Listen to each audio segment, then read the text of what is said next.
today I'm really excited to have this guest. I have Petey Parker, who is a nationally recognized speaker and consultant who delivers core business fundamentals to corporations and nonprofits of all sizes.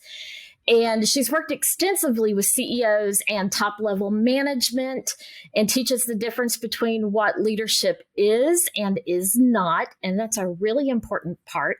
I also like that she's the author of 2 books, and I love these titles, Corporate Kitty Litter and Body Language and Soulful Thoughts. And she's also published several stories in the Chicken Soup for the Soul series. And I had actually worked with Jack Canfield a bit. So I love those books. They're always motivational. And more importantly, I've known Petey for several years and just love her personality, and really love what she's doing now, which is all about bringing passion into your business and, of course, your life. So welcome, Petey. And I'm going to let you just jump in and start talking about this topic that is so important to entrepreneurs. Wow. Well, what an intro. Thanks, Vicki. I'm excited about visiting with you and the people listening to you. Wonderful you.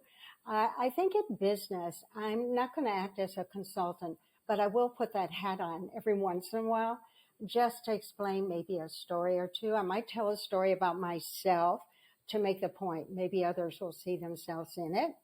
So I've read books and books and heard so many speakers say you've got to start with why. And I agree with that. I think you do, but I like to dive just a little deeper into the why.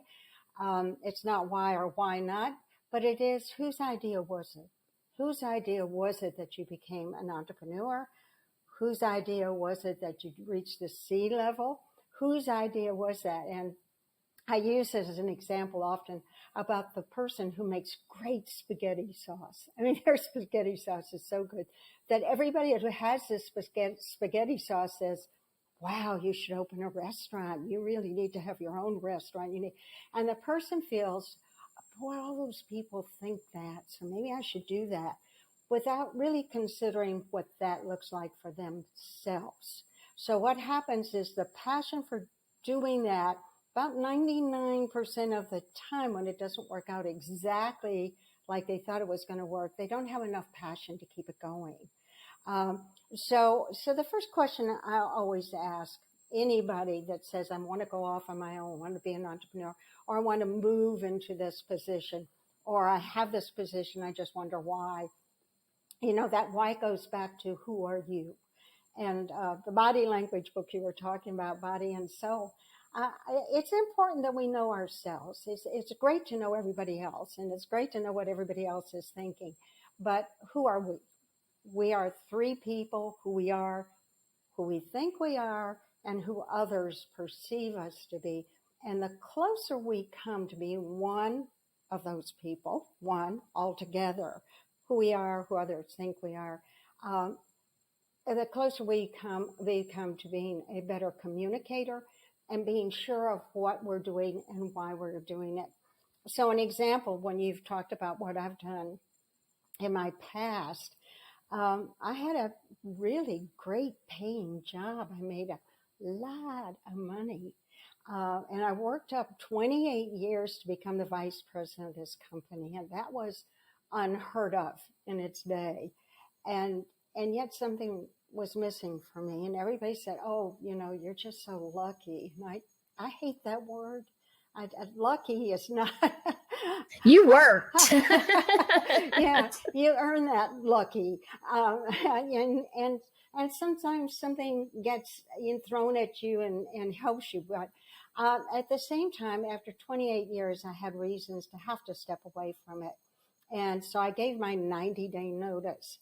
And first thing to tell you about, when you do that and you step away from a position for whatever reason that is that you've had for a long time, and it was based more on money than on the job itself keeping you there, you have this empty feeling like you're on top of a cliff, and you go, who am I if I jump off this cliff and I really just do what I want to do?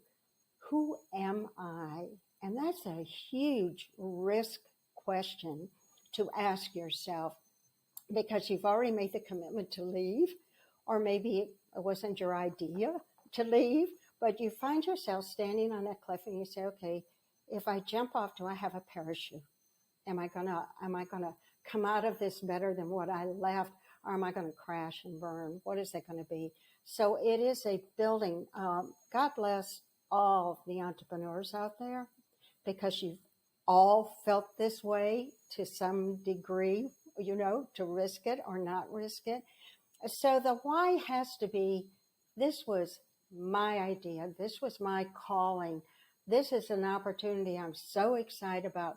And I love the support of other people, but I'm not doing it because other people told me to do it. So I kind of go from there. So what? So what do you expect of that position? What do you expect of yourself? And we're back to who you are and who you think you are. What's the expectation of you? I know the Enneagram is out there and profiles are out there. A lot of things are out there.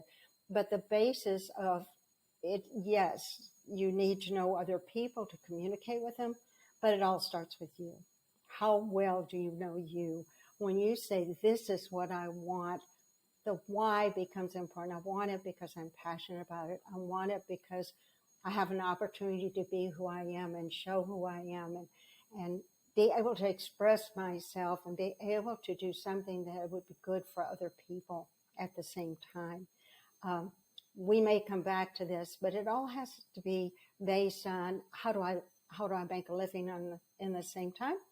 But I'm going to tell you, as a precursor to that conversation, you will spend less money on other things if you are happy doing what you're doing now. Even if that you don't spend as much time going, what can I do to get away in my head or in my thoughts away from business at hand that I really don't like a lot, to go do a lot of other things that cost me more money to do. So that expectation, when you set standards, set them for yourself.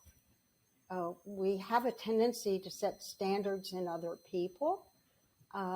We stop short sometimes from saying, wait a minute, what is my standard? What's my integrity? What do I bring to this for myself? Not just what's expected of me. I think the COOs out there, or the C-level people, because that's who really I've worked with the most. So as a consultant, I did not start off as a consultant. I started off on my dip thinking I was just a professional speaker, because I was doing a lot of that. And so many people came to me and said, oh, but you'd be such a great consultant. And I think, I'm a speaker. I don't know about consulting. Would you be? And I mean, really great people asked me, and I was blessed by the clients that I had. And all the way through it, I felt good about it. I felt I was giving something, but I cannot tell you the passion was there. That got some nice people saying nice things about what they were getting, but I had to stop and say, but what am I getting? Where's the expectation of what I have to give? So I'm going to kind of skip through that till we come back to it, Vicki, about the money and how you balance that.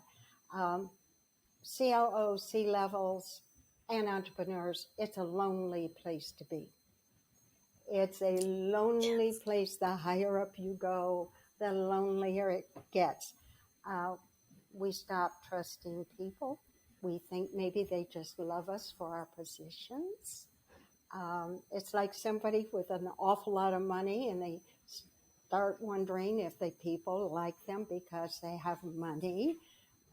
Actors and famous people wonder if people like them because they're famous. You can't let go of you. That's the expectation of you. That's why you don't let other people determine who you are. You want to like you. Wherever you go, you take yourself with you. So that is the beginning. But the lonely at the top means you need to surround yourself with other good people. If you're an entrepreneur, maybe it's just you. And you're covering a lot of bases. But maybe it's that peer group that you have, or that mentor that you have, or good friends that will tell you the truth. They're hard to find. But if you find that friend that will tell you the truth, you need to hang on to them, you need to love on them, and you need to trust them to tell you that truth. So I'm going to just skip to one other thing, and then, Vicki, I'm going to stop for a while and let you ask me some questions, and probably we'll end this on giving some hints on how to do all of that. So I just want to say one more thing. It's great to start, you always start with the end in mind. And we hear that from a lot of people, start with the end in mind. And I do think that's true, because once you know what the end is, you work backwards toward it. Every person you hire, every person you deal with, every dollar you spend, every decision you make needs to come, people call it a vision statement, but it needs to start with the end goal. What is that? And a wise wizard told me a long time ago, when you really picture that end goal, then you're somewhere down the road. Don't be afraid to go backwards to come forward, because sometimes we forget. We see that goal and we just keep going, and we just keep going, and we're tired, but we keep going toward the goal, because that's the goal. And sometimes it's helpful to stop and go, wait a minute. Why did I do this to begin with? What did I think was so exciting about this before? Where's my passion in this? Where's my standards? Let me go back.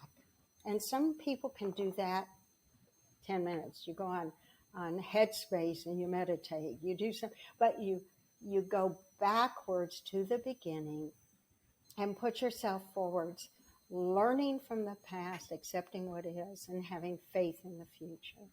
So, Vicki, I'm going to take a breath and see if you have a question for me. I have so many thoughts, because that was so much important information condensed. One of the points I regularly share related to your very last point is that where I see a lot of entrepreneurs kind of flail is they may have the end vision, but they do need to kind of step back on that to look at where they actually are now and have an understanding of that. And it doesn't matter if your end vision is a billion widgets or, a billion views on TikTok. That shouldn't be your goal, and you're only at one right now. That's okay. You just have to have that understanding of where you are now so that you can see that difference between where you are and where you want to be, because that's when you can make your plans and you're making the right plans and not just kind of throwing that spaghetti that somebody used to cook at the wall and hoping it sticks. But another problem I see with entrepreneurs across the board is we get stuck in what we're doing. And we think if we change it or pivot it or pivot to something completely different, that it's somehow a failure. And it's not. It's okay to stop and look at what you're doing and say, it may or may not have been right when I started it. I thought it was right when I started it. That's all good. But given today, where I'm at, where my life is at, where, post-pandemic, things changed, and say, it's not quite the right path now, and switch it up a bit. It's always okay to change your mind, especially when you're an entrepreneur, when you're a C-level. It's always okay to change your mind and change things up a bit, especially if that helps it align more with your passion. And I come across a few entrepreneurs, more C-level, like you work with primarily, that they are doing it because of someone else. A lot of times growing up, our families put expectations on us. My husband's Asian, as most people know from my name. It's obviously not me. And you see that a lot in Asian families traditionally and some other cultures, that the parents have an expectation of what you're going to do for your career. It may be something that you hate. And so, also balancing, if you do want to be respectful of the family's expectation, which there's nothing wrong with that, but you have to have a way to also bring that passion. Maybe it's through a hobby if you're going into a career path and that's what you feel you need to do. You still need a way to bring that passion, even if it's not directly in your job. It must be in your life. But I will remind everyone that most of the time you're spending more hours on your job than you are with your free time, considering that you sleep a lot of that time. So having the passion in the work you're doing can be very beneficial.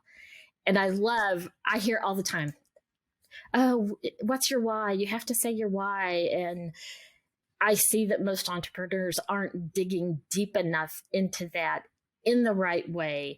I love how you mentioned aligning those 3 yous, the real you, the one you think you are or maybe right now, and the one that everyone else thinks. I've literally had a prospect who was talking to me about getting some services done, and they were wanting me to lower my rate. We won't go there. And saying, well, I don't think you're this, so, which is, why I don't want to pay you as much. And I'm like, I'm literally that. I've been doing it for 30 years. You have known me for 5 minutes in a phone call. You don't get to tell me who I am or what my expertise is.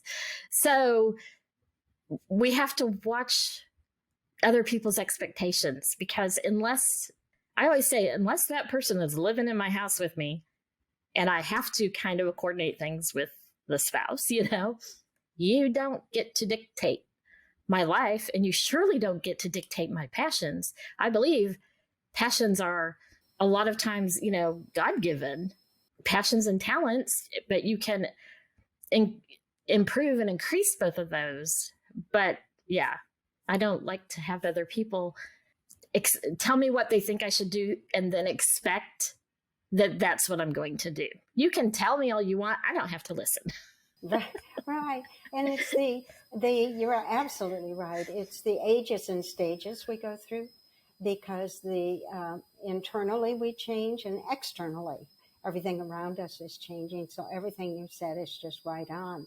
I think going back,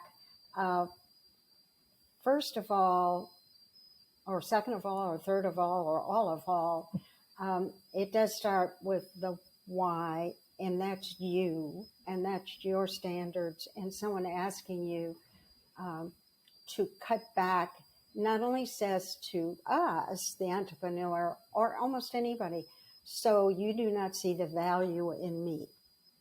You do not see the value for you in me. And it's demeaning when it happens, but I think we all walk away from that either being kind of ticked off, or we go, wait a minute, do I own that or don't I own that? What part of that do I care to own? Have I not shown that person my value, or can they just not see the value? Or did they come into this agreement thinking they were going to get somebody to give them all that for that lower fee? So we really don't know where that is coming from, but we do know what our value is. And so when you maintain that, as you did, Vicki, and said, I've been in this for 30 some years. I'm very good at what I do. I've created a business myself to do it. You either see the value in that or not. And if you don't, we're probably not a good combination. Now, you can say that a COO or a C-level person cannot always do that. There's the good news and the bad news. They can't always do that because they have a different kind of accountability. And right. I know you can, and I can walk into an office of people or visit with a COO and go, there is no passion. just the light in their eyes have gone out, and they can smile and they can tell you, oh, I'm just such a fortunate person. I have gazillion people working for me. I'm making so much money. And you look at their eyes and they're so vacant. And you think, I bet if you could, or give yourself permission to do something with passion. Now, if you can't walk away from that position, then you're right. Then go play golf or go do something. I personally think of golf as that game where you hit a bad, bad everything, a bad drive, a bad putt, and you hate that game, but you hit one good shot and you love the game, you know? So something, I think when you think you're losing that, something has to happen that makes you say, I love this game. We hit a home run. We did. But first you have to have in your expectation list, what things would make you feel that way? What is it about your chosen profession? You know it's not always going to be wonderful, but it doesn't matter because you go, they're not wonderful. I'm going to learn from. I'm going to learn from the guy that said, I'm not going to pay you that. You know, you're going to learn from these things that make you question, do I own that as helpful or do I own that as I'm disregarding it? I analyzed it. I thought about it. And no, no, I'm not going to own that. That's why the good friends, that's why the peer groups, that's why the people, I have someone that I call, and my husband's one of them, but I have a good friend too. And I know when I ask her a question, her answer is with the best intention for me to be the best I can be. And so I own it when she tells me, Petey, you know, you think that's a good idea, but I want you to rethink it. Or, you know that outfit you're wearing? What are you thinking? Who are you? But I take it from her because I know she loves me and cares about me. So I think you're back again to who do you think of yourself? What value do you put on yourself? We talk about that being the basics and the coming back to those things that set you on your course to begin with that you hold true. Follow-up question. Sometimes it takes something big to kind of knock us out of our rut, redirect our thinking on what we're doing. You know, personally for me, it was a terrorist attack in Paris. And I was like, hang on, is this exactly right for me right now where I am in my life? Do I need to pivot? I pivoted to being an entrepreneur. But I always hope it won't take that kind of moment. No one wants to be in that position. And one thing I've learned since then is small things, daily, weekly, of what has me excited and why. What can we do to kind of reflect better and find that passion and find that peace in our business, in our current position, in our career trajectory that closely connects to that passion so that we can keep it alive and going, even if it's only a small piece of what we're doing. That's okay, but it has to be there. So how can we kind of connect more closely with it? That's it's a tough answer because it's a personal answer from almost anybody you'd ask what they've been through.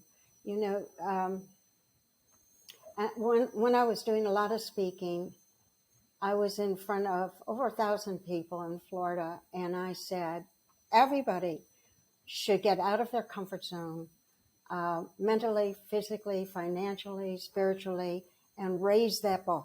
Raise that bar, because once you raise that bar, everything under it will be easier. You know, because you've set that bar. And Vicki, I stopped speaking.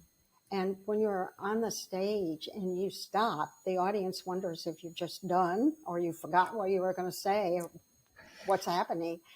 And I said, you know what? I'm not doing that. I am not doing that.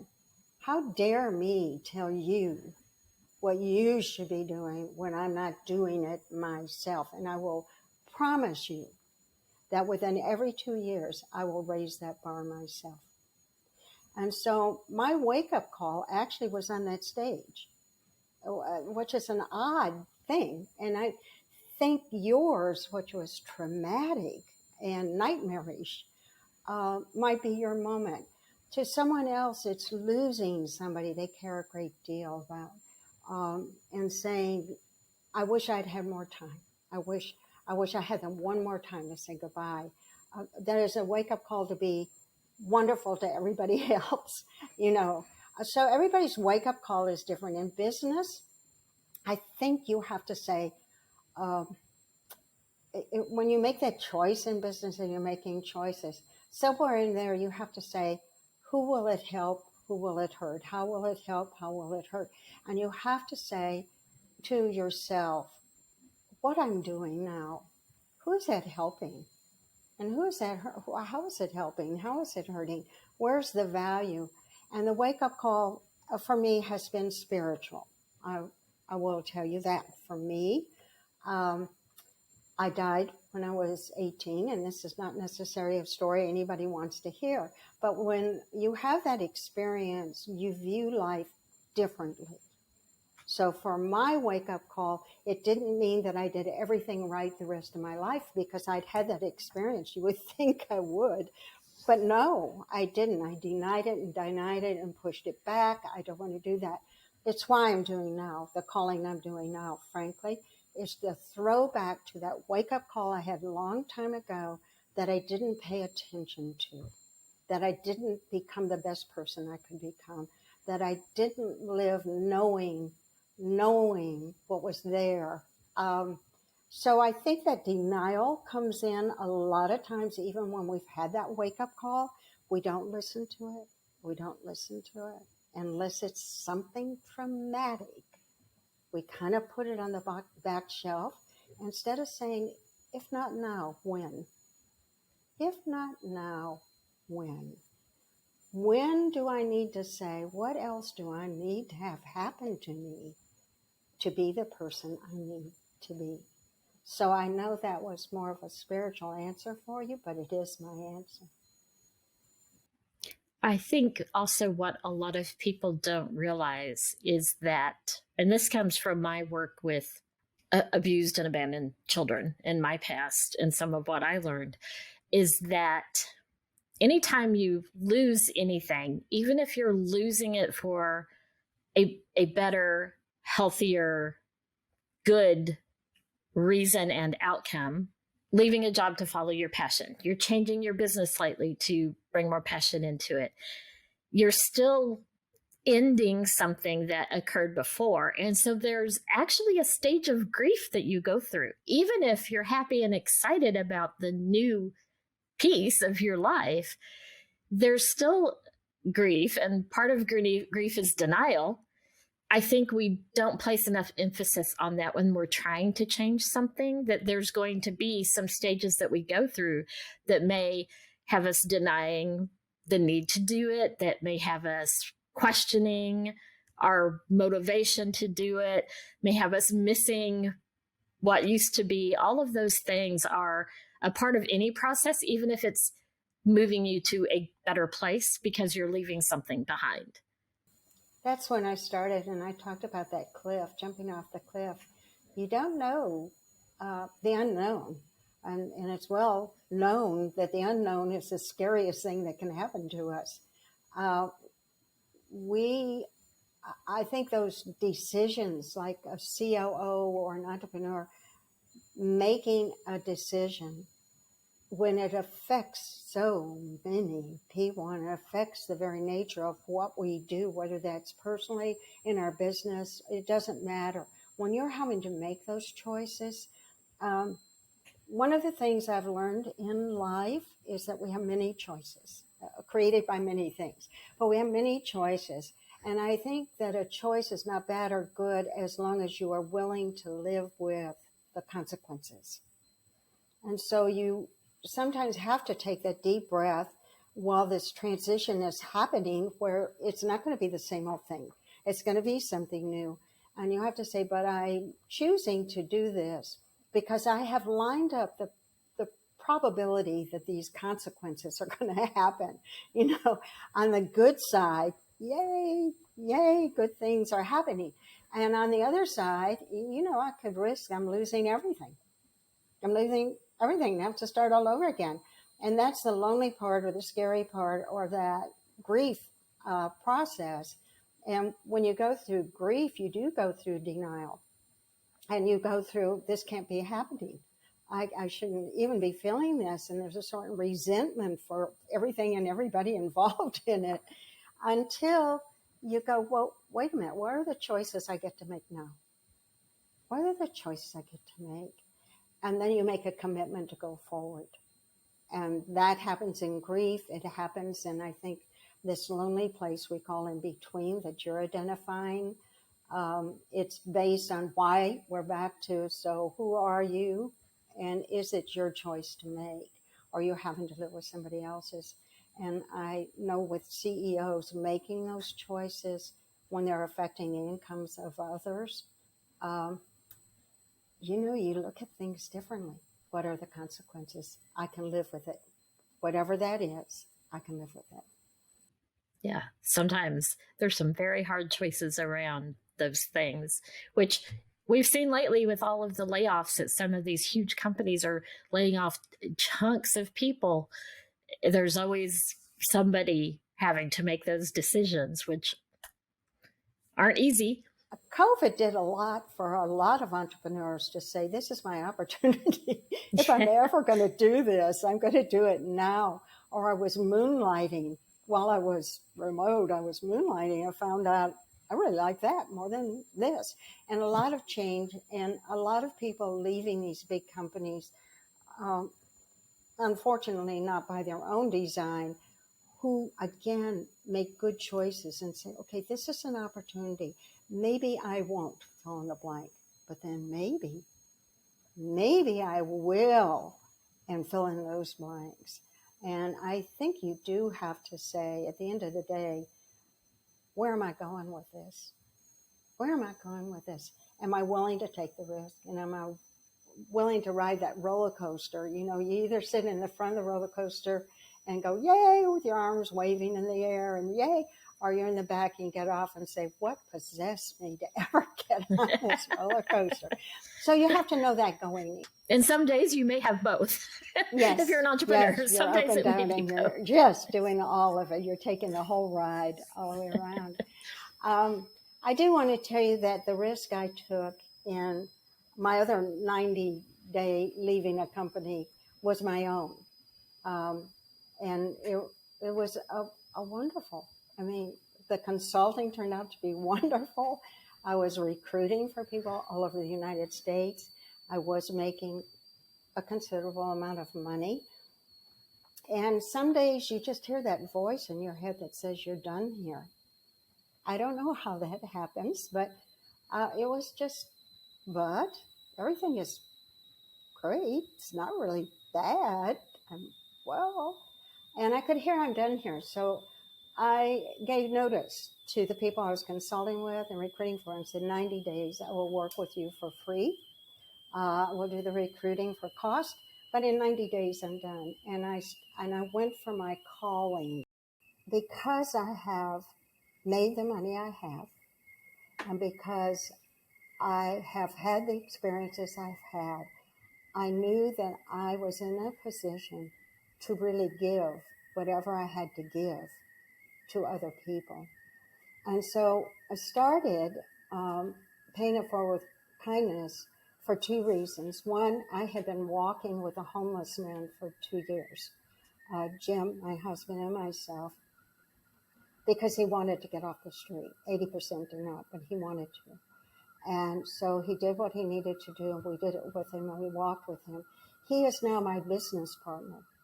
So for half of it, I'm working with individual homeless people. We're not out to do, the whole world and this. Build huge shelters and no, we're one-on-one. We're one-on-one. We saved a young man from suicide.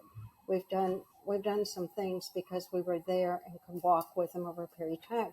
The other half of that, random acts of kindness. And that sounds like, well, gee, you could just do that in your life and you're doing it. No, mine is a commitment, a minimum of 3 hours a day, random acts of kindness. And some of those things are all day long things. Some of them are minute things. Picking up the phone, calling somebody you haven't talked to in a long time, sending a handwritten thank you note to somebody that was not expecting it, but 3 hours a day. And it is amazing that when you follow that calling, whatever that is, if it's for the right reason within you, if it's because it is the basis of who you are, you will never be happier. Like you, I know that you know this, Vicki, you are never, ever happier than when you're doing what you think you're called upon to do.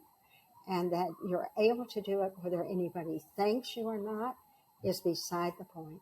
It's what you're giving from your heart, your head, and your soul. So that's kind of the closeout on what I do.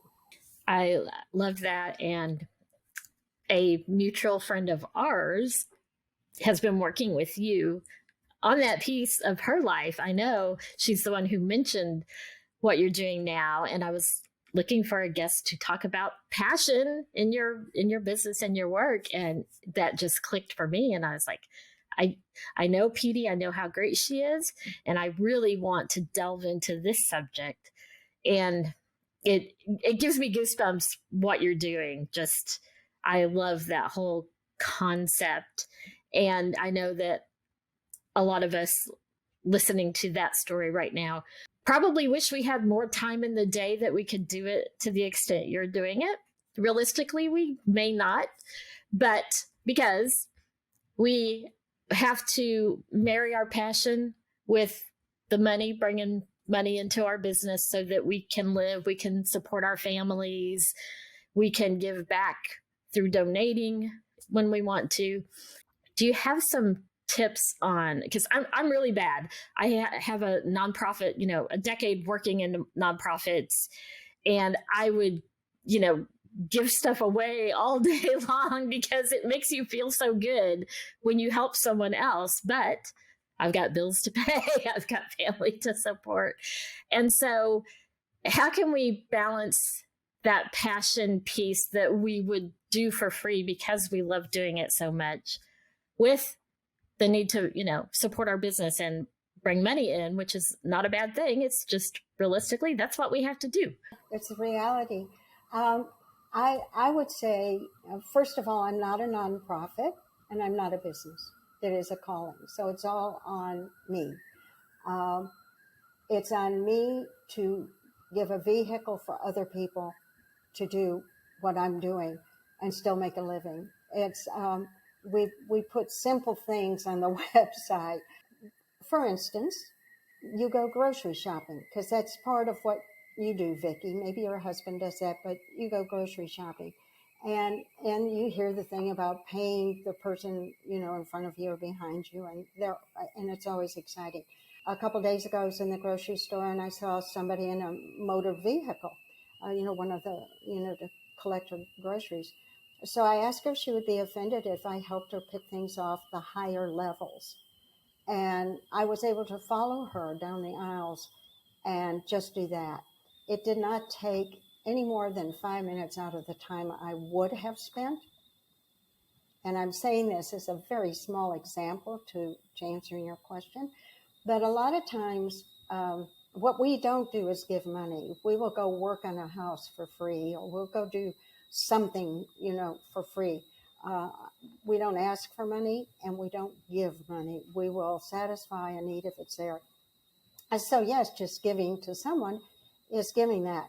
But you have to take it. It's the old story. I was a flight attendant years ago, and we used to truly say, when the masks come down, put your mask on first before you help the person next to you. And unless you have your mask on in business, financially, health-wise, you can't you can't help the other people close to you that you'd like to until you have yourself together. So I think people who say, I would love to do what you're doing, Petey, well, it's taken me many years to get here. It's not that I was not doing things anyway because I love to do it. It's because I'm in a position where I can consciously do it, not subconsciously along the way. We all have different personalities, and therefore we have different ways of thinking we're giving. Again, sometimes it's just a smile at somebody. It doesn't take you away from your business. It adds to it, because when you get back to your office, you go, I made somebody happy today. You know what? It had nothing to do with my business. It had nothing to do with the money I made, but I made somebody happy today. And sometimes that's just enough. Yes, it can be as simple as smiling, listening, holding a door, helping someone at the store. Yeah. I know in my business, I wanted some kind of structure behind my actual business giving, because you always have people approach you wanting something free. And so I made a choice that I try to at least quarterly, sometimes it happens more often, but actually take a business that's been referred to me and give them some pro bono marketing services. One of the most recent ones was actually a friend of mine who was starting a nonprofit. And so I helped her strategize. I helped her get her website set up. So I elect to, I try to always do the small personal things as well. When I'm out, when I can think of it, when I can make someone's day really simply.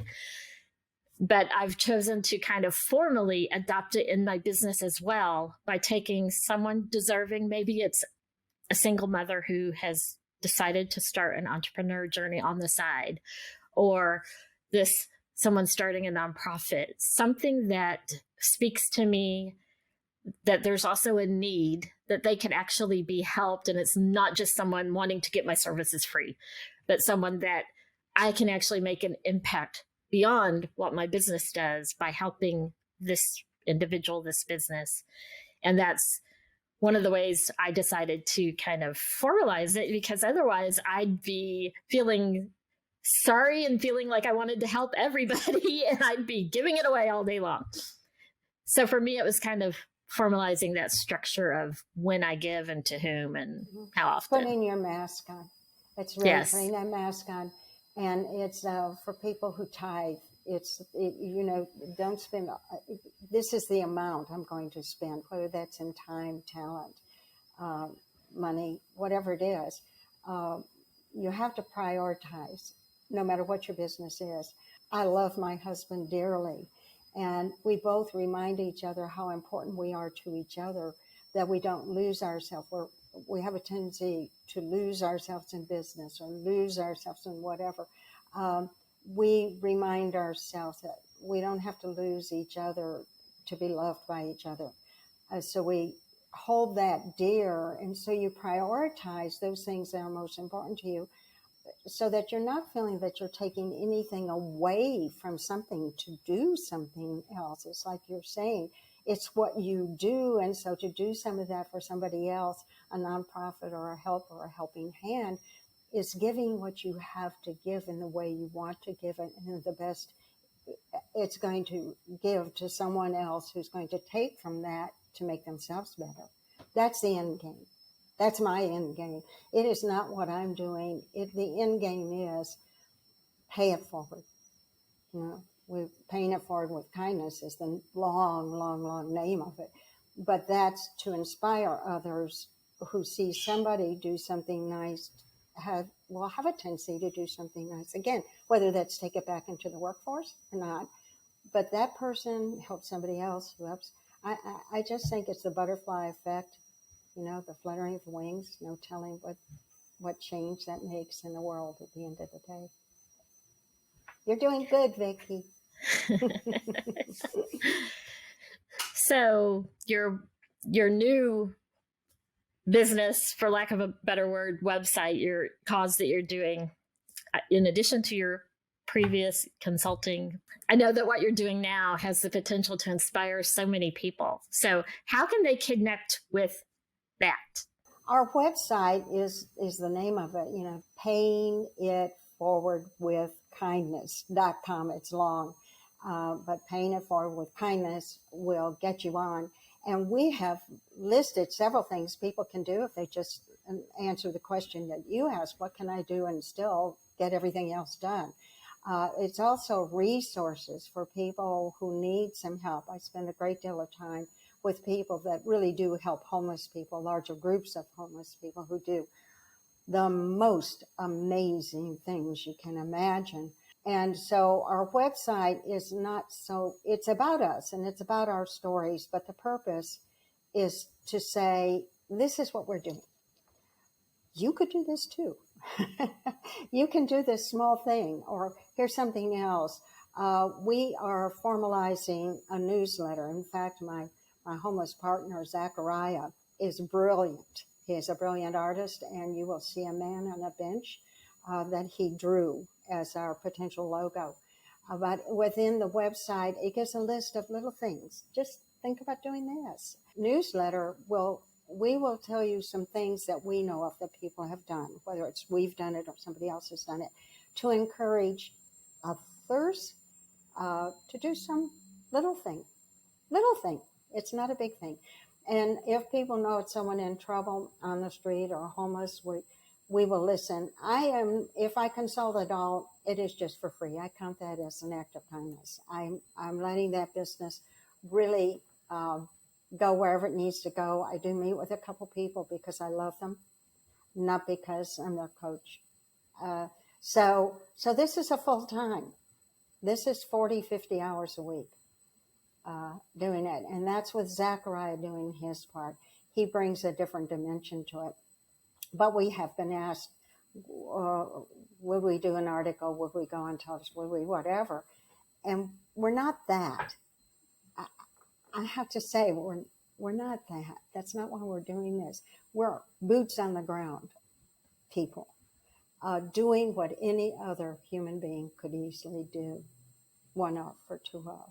So going to that website and asking to be on the newsletter list, and we'll get to that probably in the next month or so.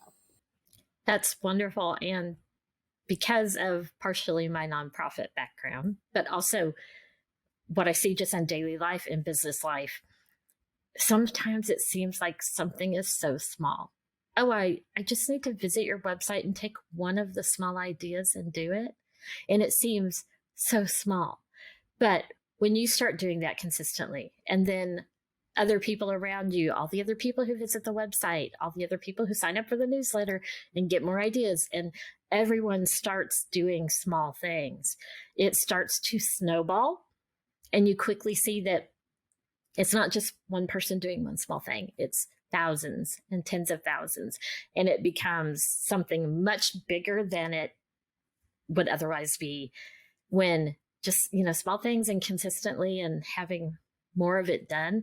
And let's not forget how much of a better world if we all just did one little thing every day, how much of a better world we would have overall. Don't be afraid that it seems like simple things that anyone can do, because they are simple things that add up. And you never need to know. At the end of the day, you won't know. Generally, you won't know what that smile to somebody else means. And they smile at somebody. You may never know that, but it does not matter. It does not matter, because you are doing from your heart something. You are giving something. You are giving yourself when you do that small thing. And so, yeah. I love that. And I really can't think of a better point to wrap at than talking about how we can all do something small and make a big impact on those around us. So I will encourage all of you to take the lessons that Petey has shared here about your passion and having that passion in your business, in your life, and go visit payingitforwardwithkindness.com. I will put that on the bottom of the screen, and it will be in the description. If you have it available, it will be clickable. Sometimes starting to do those small things is enough to kind of get us out of that little bit of a rut where we can start experiencing our passion again. And it really can be as small as that to help us find that joy in our life and our business again. So as always, Petey, great information. Love you to death. Love your husband also. He used to be my boss. He's my boss, kind of. He always told me that you were his boss. I know. So. I like it that way too. Thank you. Thank you for the opportunity. People. Thank you so much for being here.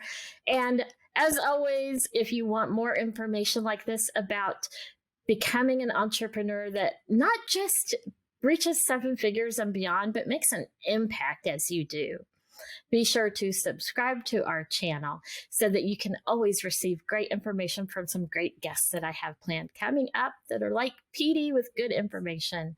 And I will see you next time.